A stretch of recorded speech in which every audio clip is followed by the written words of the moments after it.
ओम साई राम मित्रों, आज का ब्लॉग आप सभी लोगों के लिए विशेष लाभकारी, कल्याणकारी और चमत्कारी है। आज मैं आप सभी लोगों को बताने वाला हूं साईं बाबा की विशेष बृहस्पतिवार की पूजा पद्धति, जिसके द्वारा हम साईं बाबा को प्रसन्न कर सकते हैं और साईं बाबा हमारी मनोकामनाएं पूरी करने के लिए तत्पर होते हैं।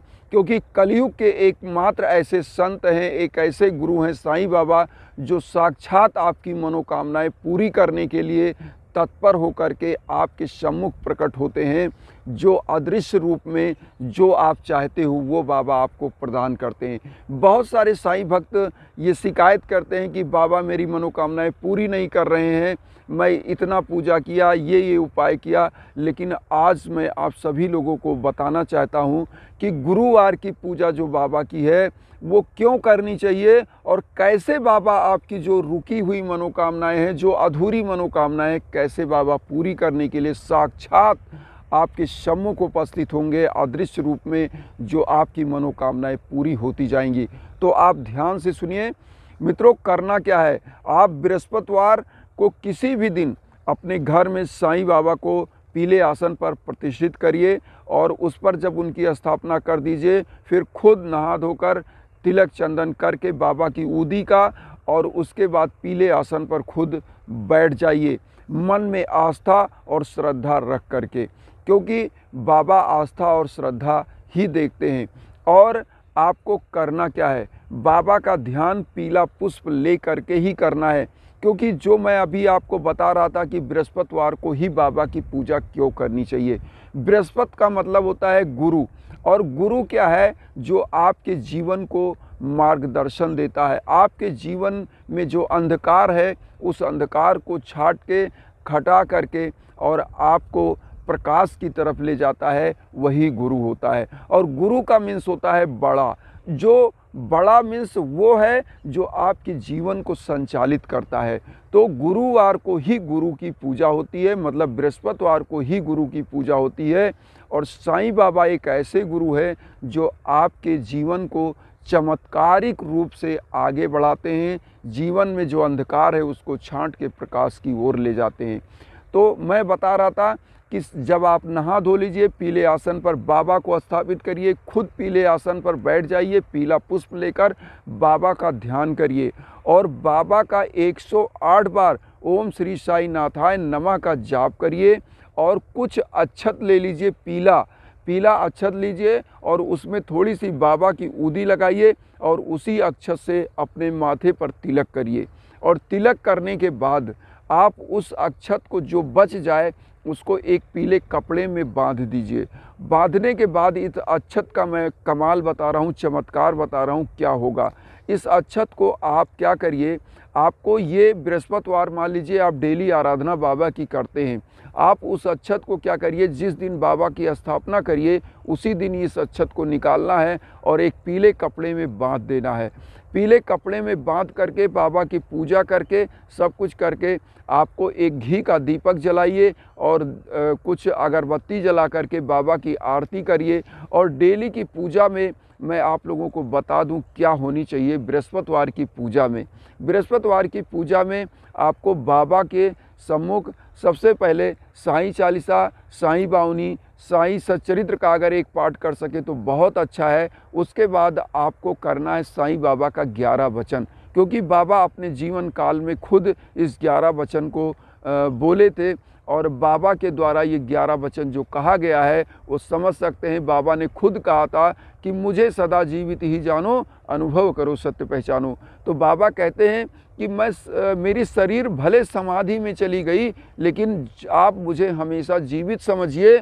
बस आप अपनी भावनाएं श्रद्धा के रूप में, आस्था के रूप में मेरे तक प्रेषित करिए। मैं तत्पर होकर के आपके जीवन की सभी समस्याओं को ख़त्म करूंगा, उसका सलूशन लाऊंगा और आपके जीवन की दशा और दिशा को सुधारूंगा। तो बाबा ऐसी बात कहते हैं और इन चीज़ों में मैं आपको बता रहा हूँ। बृहस्पतिवार को इसको आप करने के लिए जो पीला आप चावल निकाल रहे हैं, बाबा की पूजा कर रहे हैं, उस चावल को जो आपने पीले कपड़े में बांधा है, आप करना क्या है, जैसे मान लीजिए आपके घर में सामंजस्य नहीं है, आपके घर में समरसता नहीं है, आपके घर में लोग रोग दोष कलेश विकार से मुक्त नहीं हो पा रहे हैं, तो ऐसे घरों में क्या करना चाहिए, इस पीले अक्षत को किसी भी बृहस्पतिवार को पूजा करने के बाद जब आप उठिए तो आप अपने घर के मुख्य दरवाजे पर, अगर आप मुख्य दरवाजे पर नहीं बांध सकते तो जिस कमरे में आप रहते हैं सोते हैं उस कमरे में ज़रूर उसके गेट पर कहीं पीले कपड़े में बांध दीजिए। और इससे होगा क्या, मैं आपको बता दूं, क्योंकि बृहस्पतिवार की जो पूजा होती है बाबा साक्षात ऐसे घरों में प्रकट होते हैं। और मैं एक चीज़ और बता दूं, जब भी बृहस्पतिवार को पूजा करिए बाबा को पीले पुष्प की माला ज़रूर अर्पित करिए, उनके श्री चरणों में आप ज़रूर अपना सर झुकाइए। अगर आपके पास टाइम भी नहीं है, मैं आपको बता रहा हूं कि बाबा कहते हैं कि बृहस्पतिवार को मेरी ऊदी भी लगा लो तो मैं आपके सम्मुख आपके साथ प्रतिपल सदा विद्यमान रहूँगा, हमेशा साक्षात रूप में आपके साथ अदृश्य रूप में रहूँगा, जैसे ये हवाएं आपके आसपास होती हैं। तो मेरा कहने का मकसद यहाँ पर यह है कि बृहस्पतिवार की जो विशेष पूजा पद्धति है इसमें कोई आडंबर नहीं, कोई बहुत ज़्यादा इसमें दिक्कत नहीं। करना क्या है, बाबा को पीले आसन पर आप स्थापित करिए, खुद नहा धोकर बाबा की ऊदी का तिलक चंदन करके बैठ जाइए, पीले पुष्प हाथ में ले लीजिए और बाबा का ध्यान करिए। जैसे ध्यान कैसे करना है कि जैसे शिरडी में बाबा साक्षात आपके सम्मुख विराजमान हैं, आप अपने घर की मंदिर में बैठ जाएंगे और थोड़ा सा जल लोटे में लेना है, चारों तरफ वातावरण पवित्र कर लीजिए, एक अगरबत्ती जला लीजिए, एक घी का दीपक जला लीजिए और बाबा के बाएं तरफ रखिएगा उस दीपक को, मतलब अपने दाहिने तरफ जब रखेंगे तो वो बाबा का बायां होगा और वहाँ पर रख देंगे अपने दाहिने तरफ वो दीपक। और उसके बाद आप बाबा का ध्यान करिए, 108 बार आपको ओम श्री साई राम या ओम श्री साई नाथाय नमः का जाप करना रहेगा, वो कर लीजिए। और साईं बाबा का साईं सच्चरित्र एक चैप्टर आप पढ़ लीजिए, ये डेली की पूजा विधान में बता रहा हूँ बृहस्पतिवार की।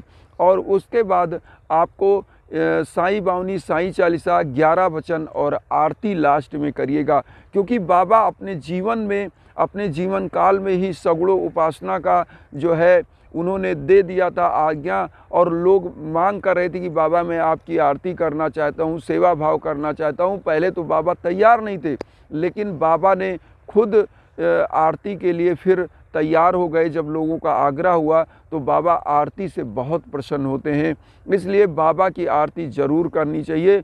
और वैसे बहुत सारे लोग ये भी पूछते हैं कि काकड़ आरती कैसे की जाए, तो मैं आज आप लोगों को बता दूं कि काकड़ आरती जो होती है बृहस्पतिवार की, जो भी शिरडी गया होगा वो जानते होंगे कि काकड़ आरती का कितना विशेष महत्व होता है। काकड़ आरती के लिए लोग कतारों में कतारबद्ध होकर के जाते हैं और वहाँ पर बहुत ही सुबह सुबह 4 बजे से ही लाइन लग जाती है।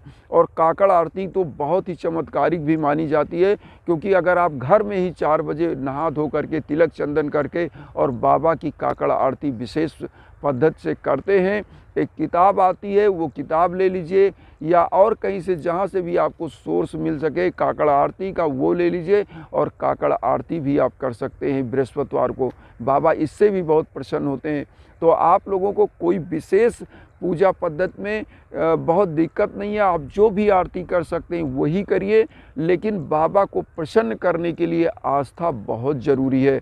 और बाबा सभी भक्तों का कल्याण करने के लिए साक्षात उपस्थित होते हैं, खासकर बृहस्पतिवार की जो विशेष पूजा पद्धति है इसके माध्यम से। तो कोई आप सभी साईं भक्तों से मैं कहना चाहता हूं कि कोई दिक्कत नहीं है, आप खुद बाबा के पूजा के लिए आधा घंटा दे सकते हैं, क्योंकि आप 24 घंटा में अगर बाबा को 5 मिनट भी याद करते हैं तो बाबा आपके साथ प्रतिपल सदा सर्वदा निवास करते हैं, आपके साथ साक्षात रहते हैं और भक्तों का कल्याण करते हैं। और मेरा भी लक्ष्य आप सभी तक बाबा के विचारों को पहुंचाना और आप लोगों का कल्याण बाबा करें, मेरा भी करें और हम सब एक परिवार बन जाएं, इसी भावना के साथ मैं ये वीडियो लाता हूँ। आप लोगों से यही कहूँगा, विनम्र निवेदन करूँगा, मुझे भी अपना परिवार बनाइए और मेरे चैनल को सब्सक्राइब करिए और उन साईं भक्तों तक ज़रूर वीडियो शेयर करिए जिनको इसकी आवश्यकता है। अगर उनके जीवन में एक भी परिवर्तन होता है तो मुझे बहुत खुशी मिलेगी। इसी के साथ ओम साई राम।